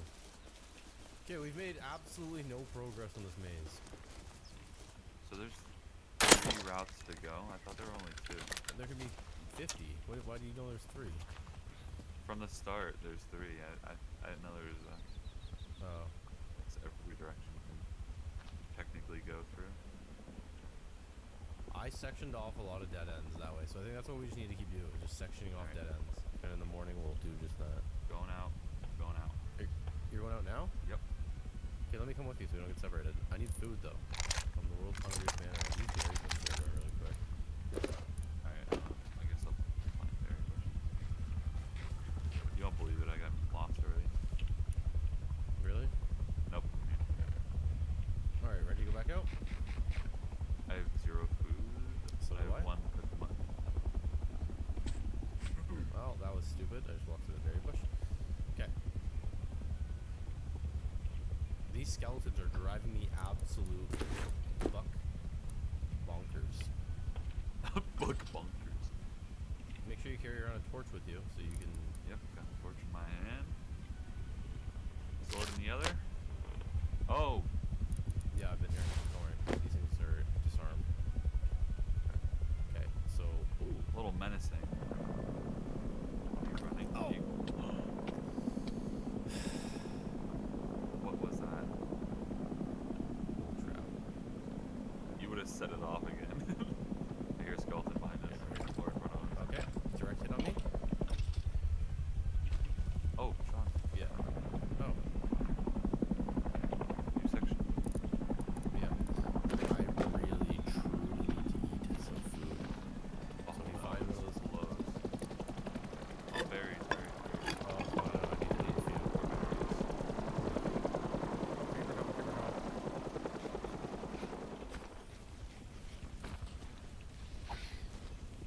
Oh, oh, Robert? No!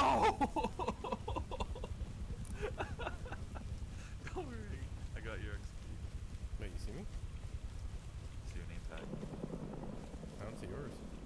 Oh, yeah, I do. I'm trying to retrace my Worst steps. day of my I life. have no idea how to get back to you. I keep ending up at the very beginning. I don't know where your stuff is. Well, other. You walked away from it? I'll start putting stuff in the chest. The chest nearby, I'm just gonna start throwing it all in there, okay? No, stay there. Yeah, I'm gonna stay here, but I'm making sure your stuff doesn't despawn. Okay. I have no idea where I'm going. I have no idea where you are or where I'm going. I don't know what to say. I don't know what to do. I keep ending back. I honestly keep ending back up at the start. Alright, I'll retrace steps. On the hop of fun. I can't. I just got my stuff.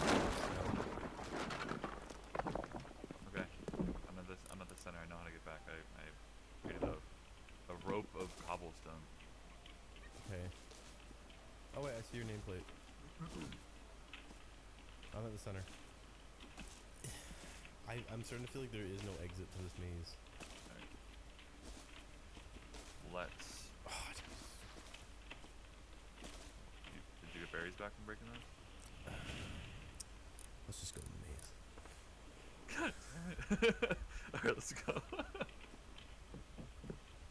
They'll run. Okay, I'm Waste energy. This cobblestone. Yeah. The hop of fun. Hop of fun. Come over this way. Don't go that way. You need to go up here. There's a different section of the maze. Mmm. And all your stuff's in this little chesty here. Oh, thank you. I miss this stuff. Oh. Where are my diamond boots? You get those?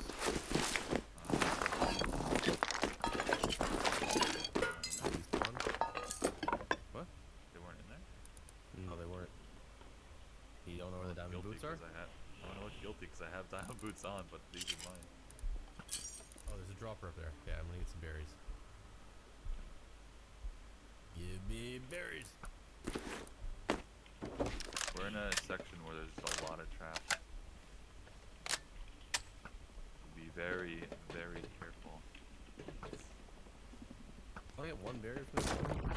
There's more, but because the arrow's on it, I think it won't. You're hitting the arrow and on the button? Yeah. There, yeah, another hop of fun here. Okay. Been here before. Have we? Okay, find out coal in the ground. I think. Oh my god. Yeah, we've been here before, I know. Oh my god. Yeah, all the traps are disarmed. There's coal missing. Wait, we have to go back. Go back this way. There's got to be a better way to go from this other. Oh, it was a one-way. Huh? Oh, come on. The berry landed up there. Did it? Oh my god. This is a nightmare. How big is this maze? It's not that big. When I was flying over it, it didn't seem that big. Here's a hop. No, this isn't the hop. This is the hop we just did. Is it? Yeah, because you can't get back this way. You sure? I promise you, that was the hop we just did. Oh yeah, we're right back at it. Just hug left here, and instead of going over the hop, you know what? I'm blocking up the hop. What if we start blocking off sections that we should be going through? Not this way. Not this way. I'm gonna block it. Go right. Here's another hop. It's a good hop. Oh, there's the sand right here. Yeah, this is the jump we were doing before. There's a chest down there. This will lead to section 1, I think. Actually, I don't remember doing. Yeah, all I don't these remember jumps. doing this much.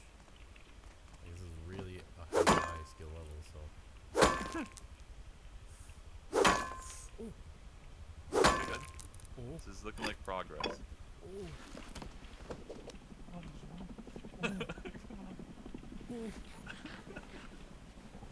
Ooh. Okay. Oh. Section that's 1. Section. No.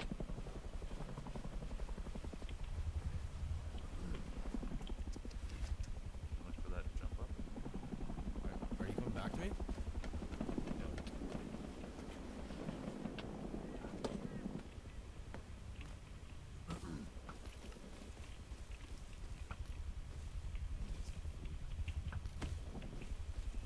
Here, the berry. Bury me. Bury me. I'm not gonna have enough to. Or,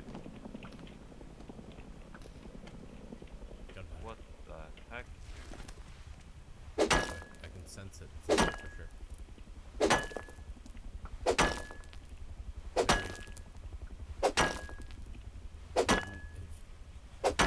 Alright.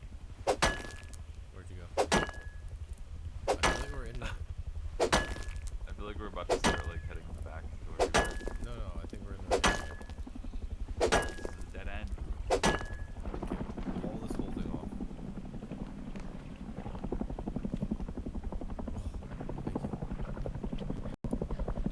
Oh, you got it? I need that. Oh! Shoot it. Shoot it. Aggro it? Okay, he's just. There's a crafting bench here, so that's a good sign. I'm going crazy, I think. I don't know what to do. Alright, I'm gonna try to make these jumps and see where it leads. Oh, I just found a chest full of berries. It means we're in a new spot. Where are we? Oh, wait, I found something, I think. Oh, you're coming from the direction I thought we'd go. No, this is not the way to go. What's this right here? The sand piece. Oh, another jumping area. Jump up here. Oh, well. That's kind of didn't jump down here.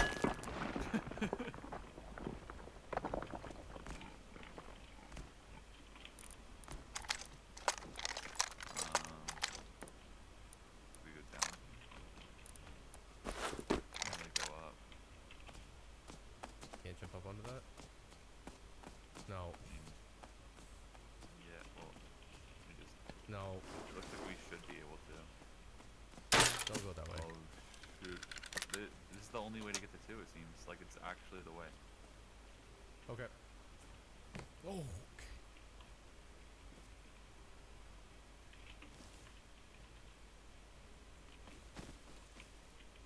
Yeah, this is gonna be sketchy, Sean.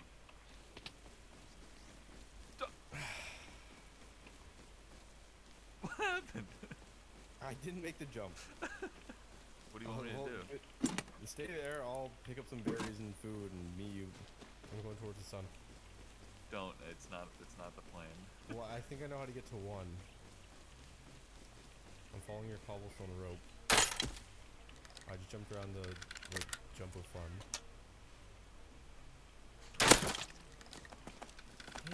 So I'll just meet you back at the beginning.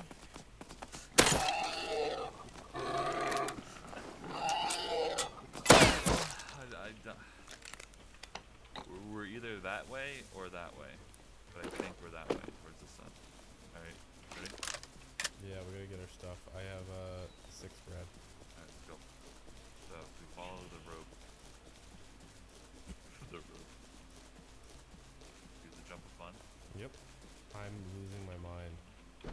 I'm losing my marbles. Where are we going? The jumps are up. This is it. there. No, but that's the wall we have to get over. And then look for. It looks like there's these jumps, all these holes in the wall. Okay, so the sand almost always marks like a. Yeah, the jumping spot. The new area. Here we go. Oh! Oh my god. Who'd have thought maze plus parkour? You take so much damage playing these games.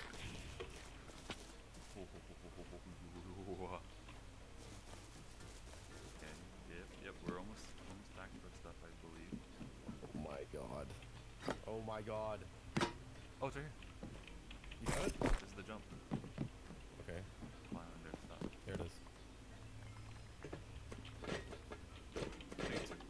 Oh. Okay. So where's my stuff? I fell in the same or near the same spot you did. You died before me, so it's possible your stuff despawned.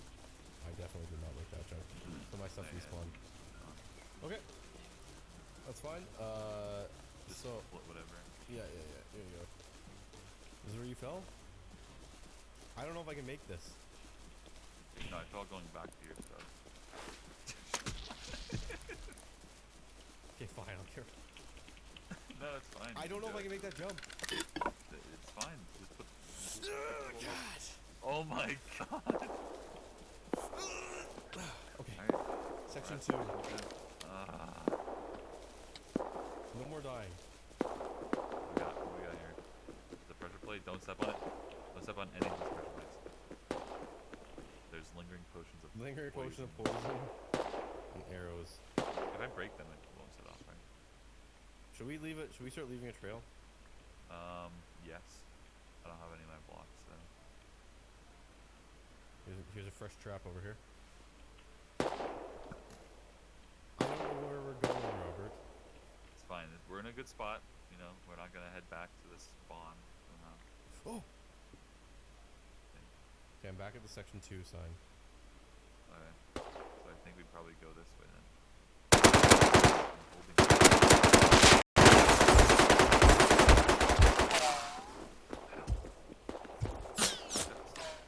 Oh, iron sword and get that. Okay, this is it.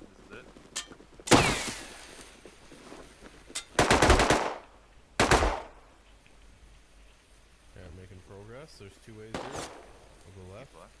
Okay. Yep. Okay, we're good. So it's the other way.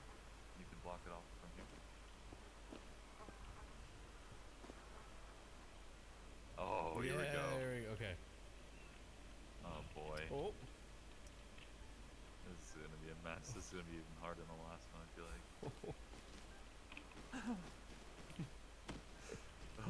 Oh, I just saw something drop over there.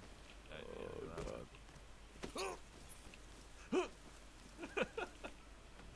You go, I'm not gonna push you.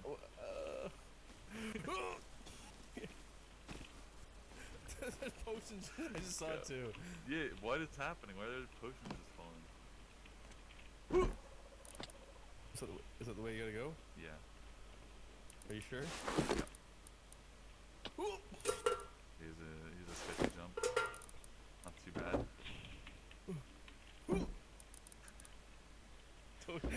Oh my god, if we die, if we fall, I don't even know. No! Okay. Work your way back. I have no food. I can't make jumps in a minute. I'm hoping that this is the last sector. Yeah, it might be. Okay, so let's think about this logically. We can go left, or we can go right, or we can go back this way. Here, come this way. Okay, we'll start. Yeah, we'll just go down every avenue. Just like, oh my god, it's the bat. He's right there.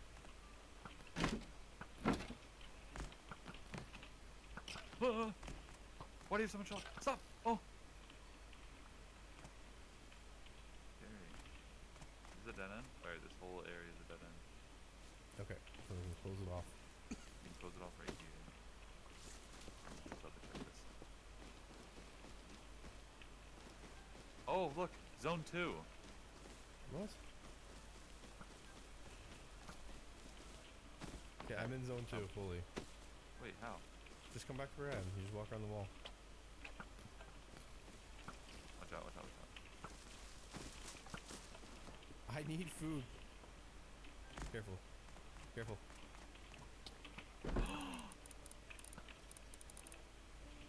You dead?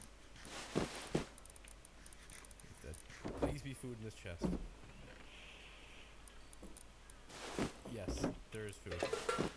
What? I'm out of food. Just eat some flesh, you gotta do. I don't have any Okay, flesh. zone 2, baby. I think we figured out the strategy. We block sections off, and this is the outer wall now. Oh, where are we going? Then we're making it. Every time we get through a layer, we This is really opening up now. eat up. That's the longest dead end ever. Yes, this is absurd. I think we're getting out of this maze soon. I hear something. Yeah, I heard really water. Crazy that way. This is the final wall. Get through this wall and we're going home. Final. Hey, you guy. You home. You made it out of the maze. Oh yeah, Kim, we're doing this for Kim. Yeah. Oh, it took you so long. Kim's still tied up. Wait. That's how we get out of the maze. That is true. You want to just keep going left? What? Robert? What? My throat feels sore. Just said that to you? Yes. I shouldn't have been eating all that rotten flesh. That's what I think it might actually have. Don't eat any more rotten flesh, okay? I think I'm actually getting. There's a chest here. I think I'm actually getting sick. Yeah, I do? Ooh, there's diamond boots. You had a diamond sword? There's one in there. Okay. How many diamond boots are gonna be this? There's a button up there. Should we press it?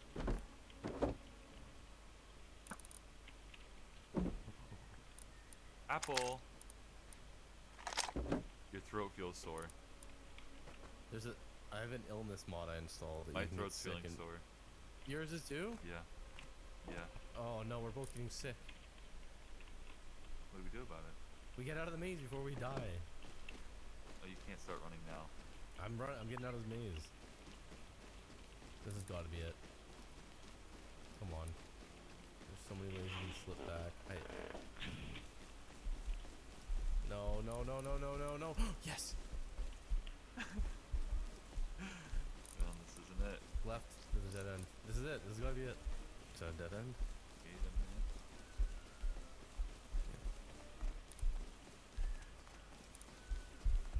There's no food either. I want out of the maze. I keep thinking. I know. There's nothing. I think we are.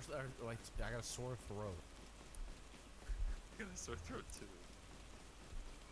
What do we do about this? Oh my God. What if we're just going the complete wrong way? Well, we might be.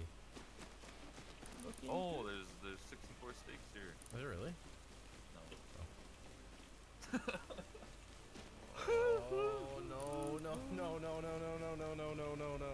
Sean, if this is a dead end over here, think about how. I ruined don't want to we will think be. about it. I don't want to think. Okay. Oh. Oh. Oh! Can you shoot me? Yeah, 'cause I was gonna shoot the bear. Okay. He left. Yeah, I guess. Come on, don't be a dead end. If it's dead, I'm gonna. My mind feels foggy, so let's. It looks like it's looking pretty good. Yeah, it's looking like an end.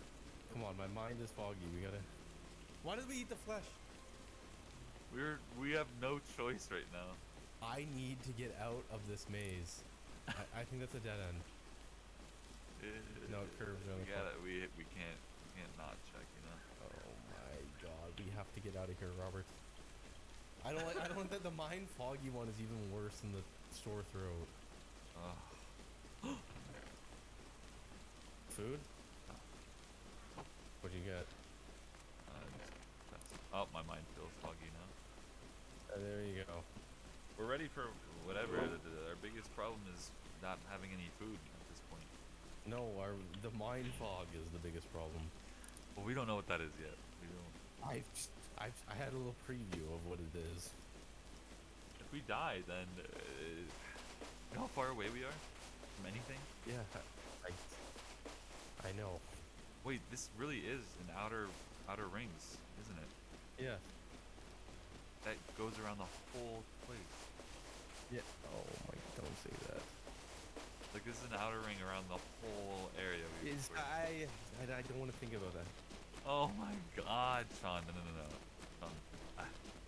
This is not a dead end? No, it's not. Here. I'm starting to get the feeling we have been here because we did like a full circle or something. Yeah, I think so too. Is that curve? Yep. Oh, it opens. That means we're going on another layer. Robert! Oh my God, that's gotta be the exit. I hear water. Please. Robert! What is that? Lifeboats in case of an open. Bread. This is a chopper to get out. I don't even know what it's like to be outside of this maze. Yeah, no. I want to know what. I don't think. What do we do? Are we good? We're out, yeah. We win. Hey, there it is. Me and Robert made it out. 2 free men. Good to get out of that maze. Subscribe for more videos. So this is me attempting to speed bridge 1,000 blocks while getting shot at, all to get my friend to take off his pants. And I'm not even kidding. See, it started 2 weeks back when I needed a team to join. The only one I could find, though, was the No Pants People Party. Their whole MO is to get a screenshot of everyone on the server with their pants down. Weird, I know, but I'm desperate. I set up a meeting with their leader, but I'm gonna be honest, guys, I forgot to take off my pants.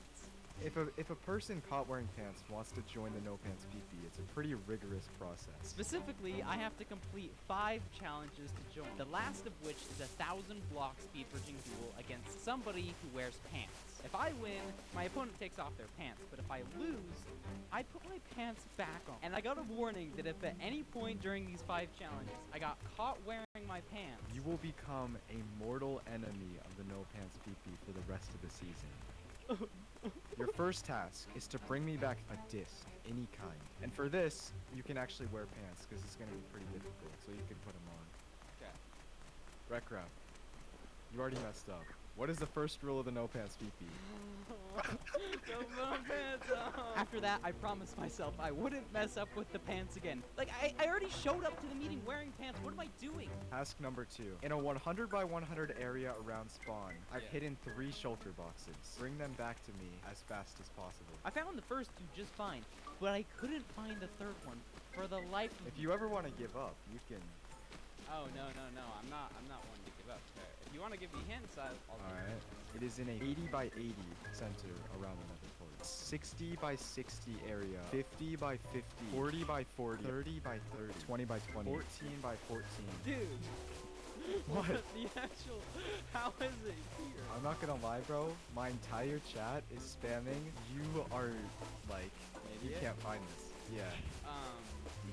All right, ready? I'll shrink it even more from here. Okay. It's a 1x1 on this block. Wrap, I just tested your patience because there was no third shelter left. Let's go! 2 out of 5 done, but the next one was a little sketch for me. This torch right here is a torch key. I break the torch key, and you fall 40 blocks onto dripstone. yeah. I want you to repeat after me. I love pants. I love pants. Let's go! Wreck-Rab, you can't say I love pants. You're trying to be in the no pants pee-pee, Wreck-Rab. Oh my gosh, I'm such a... I'm actually getting rid of this, the dirt this time. Okay? Frick. What if you say the same thing? Then I don't repeat it. Exactly. If it goes against the morals of the no pants pee-pee, you don't repeat it. Okay. Okay? Gotcha. I Gotcha. hate wearing pants. I hate wearing pants. I love wearing pants. You see now I've learned from the Okay, good. elders that I was shouldn't say getting anything ready to here. press that torch key. I wear pants in real life. Nah, that's just ridiculous. I can't believe you would assume I do such a thing. Wreck-Rab, the #1 rule of the no pants pee is that you do not incriminate yourself outside of the game. This is strike 3. I'm not gonna go down there to save you anymore. Paper. Paper. Paper. Now say paper 20 times fast. Say paper 20 times fast. Okay, you got that one. You got that one. Let's go! Let's go! 3 out of 5 done. How many hearts are you on, Wreck-Rab? 10. Toss me 3. You're going to have to beat me in a duel. Best out of 3. Ah, frickety frick. I'm gonna give you 2 minutes to check your surroundings. Okay? Because that's the most important thing. Actually, set your spawn first. Here. One of us is gonna go. I'll give you a hint. Look that way. I see something. What do you see? It looks to be like a raid farm almost. Really? Yeah. Alright, that's enough time. Wreck-Rab. Yeah? Where are you right now? On the end. Respawn. Wreck-Rab. Yeah. You did not pay attention to the one thing that made you the most vulnerable. What's that? Respawn right now. Okay. You ready to go again, Parrot? Wait, where'd you respawn? Where did you respawn? Wait! How did you do that? It's Wait, something what? about intelligence, I think. Wait, what? I actually did not expect you to figure out the head trap. Alright, you passed though. 4 out of 5. All that's left is the 1,000 block speed bridging duel, which means I need somebody to race. That person's you. I have to take my pants off forever. Yeah, pretty much. I'll take it. I'll take it. I like okay, this. well, I'll see you Friday then. It's Thursday afternoon, and the speed bridging duel is Friday, less than 24 hours. Now look, I feel like 100% confident I can speed bridge 1,000 blocks, but I'm also going to be getting shot by arrows, maybe TNT, so I would like some slow falling potions, just in case, you know, I fall off. Boom, I get hit with an arrow. Oh no, let me just place some water. Okay, I think I just need to be a little bit quicker with it. Like, boom, oh, I fell off. Oh, and we're in the water. We're safe. We're fine. Problem with slow falling. You need Phantom Membrane. Lifesteal has a plugin so that phantoms do not spawn, which means the only way to get Phantom Membranes is with a cat. First, though, I need some fish to tame the cat. Yes. Perfect. Now, unfortunately, I'm not sure how you get Phantom Membranes from cats, but I'm pretty sure it has to do with, like, sleeping. So maybe, if I wait till night, the cat will bring me something. Please, give me a Phantom Membrane. Give me it, please. I didn't get anything, so I did some Googling to see if I was doing it right. 10 cats have a 70% chance to bring the player a gift when they wake up from a bed. And the gift is a 3.2 chance to be a Phantom Membrane. Well, what if theoretically I had more than one cat? Please. Nothing happened, so I slept again, and again, and again. And I got a grand total of 8 cat gifts from like 50 cats. So I think we can safely conclude that multiple cats doesn't get me any closer. With no leads to get Phantom Membranes and the bridge fight less than a day away, it got even worse because Parrot called me and I had to drop everything. Yo, what's up? Would you mind logging on, Lifesteal? Yeah, sure, what's up? We found a secret base. I don't know where Pangy is, but just follow me. Yeah, look, he's literally Do we expect us to catch on my video. Yeah. This is a secret elevator? Wait, what? Yep. This is so sick! This was Pangy's base, one of the main targets of the No PP squad. I can't say exactly what Carrot invited me to do, but it was a secret operation for the No Pants PP. You'll have to wait for his next video, but the No Pants PP was starting to trust me, and I used this as an opportunity to recruit somebody. If you're down, I'm inviting you to be on my team for this paper dream duel. I'm meeting. Okay. Oh, that's terrifying. The bridge fight was going to be a 3v3, so I needed one more person, but I couldn't invite Carrot because he was going to be gone. So I thought, who better to invite than the second general of the No Pants people? Hi! What's up, dude? Are you in? Yeah. Okay, Oh my God, let's that was go. awesome. Even with the full roster, I had the looming problem of phantom membranes. I still had no way to get them, so I did some more research. And let me show you what the farm looks like. Potentially the cutest farm ever. But there, did you see it? Did you see what happened? According to this goated YouTuber, all you have to do is put cats in boats, and then Minecraft can't figure out that there's multiple cats. You still get all the profit. So I have a few cats now. Hopefully this is enough to get us maybe 3 phantom membranes. Yes! Yes, it worked! It works! But we only got 1. I mean, it's not ideal, but we have 2 now. So for the next couple hours, I set a timer on my phone for 10 minutes. Every 10 minutes, I would log on LiveSteal, sleep, and try to get another phantom membrane until we had around 12. I can make slow motion potions. The thing I'm missing, though, is armor. You have diamond armor. What more could you need? Well, I assume most of the PvP is gonna be bow-based, so I'd like some projectile protection. That's what I'm looking for. That's actually really good. I'll take 3 of those. Wait, oh my gosh, I'm an idiot. After that, I did find other armor with projectile protection, as well as some other trends. Dude, this is actually so perfect. I can buy knockback swords. And after an entire hour, we have so much gear. I had armor covered, and after a few short minutes, I had potions covered. It was game day. We are actually starting this very soon. I'm kind of nervous, mostly excited. And before I knew it, I was meeting up with my teammates, heading to the end. We're gonna win. We are gonna win. We are gonna. There's no jumbo games. What's up? Let's Do go. I need to take off my pants? You can. It doesn't matter. Or actually, yeah, it's probably. You wanna punch me a couple times? Are they cursive binding? No, we're getting these off right. They're cursive binding. That's 1, 1, 1. Okay, what's that back to? Oh, that's it, like 4, yeah. Oh, okay. Oh, what is that? Okay,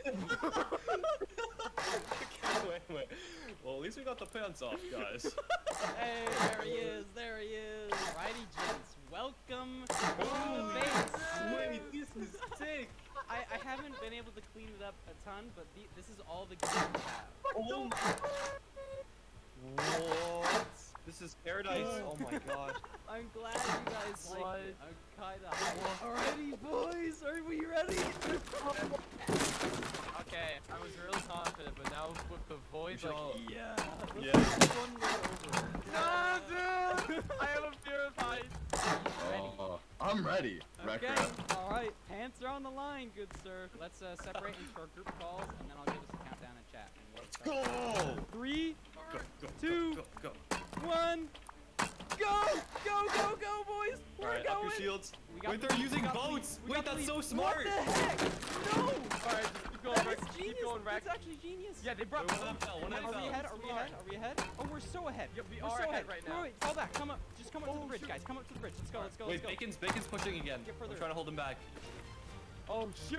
Bacon's like Oh my running god, after this us. thorns almost knocked me off. They're shooting flame arrows. They definitely have the better bows, I think. Wait, is Bacon still behind us? I don't know. He is, Don't he worry about is. it too much. Why is there a random bridge out here, guys? He's off. Nice. Wait, someone place water. Place water. Okay.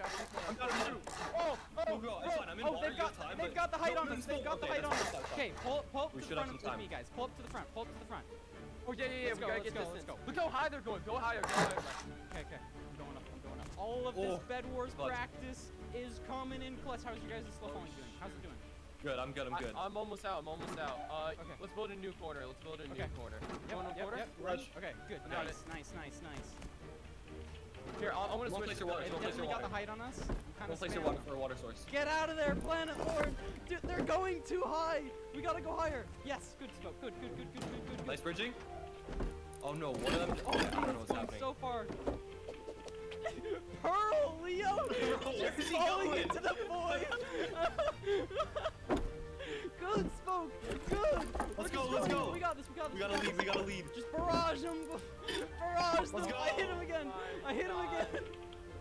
They're going so high! Wait, they're What's jumping he down to doing? our bridge. No shot! Wait, What is he doing? Wait, what's the plan? What is the? He's going Oh, down! they're going down there. What? Shoot him down. Wait, I have a fishing rod. I have my energy rod. Oh, yeah. Oh, yes, I do Let's too. go, let's go lower and let's fishing rod. Go. Go. Leo's coming up. Oh, he's coming up. He's coming up. Swim back up. We do not have the gear advantage here to keep him low. No. Yeah, we need to. Kill us. Come here, Leo. Once. Just hit him once. Yep, just once. I did it. Nice. He's Keep down. him away. Keep him away with the post. I don't have arrows. Someone drop arrows. Let's just keep going. Let's just keep moving. That's the main thing. Bro, do you have any You got this. blocks? I'm running. Yeah, I got blocks. Okay. I can bridge. Hey, he's engaging me. Okay, I'm coming back. He's got Enderman on him. Alright, just run. He's coming. Behind us. Let's just go. One of Let's you just go guys higher. have Come over AKA, here. We're gonna do it. Jump. Go. Put up. He's coming. Jump boost and slow Shoot. climb. Okay, let's go. Let's Run, go. go. Run. What's high limit? I don't know. He's I going don't up know. too. He's going up too. We're 600. You We're got this. 600 blocks out. 60% of the way there. Did he go up even more, Smoke?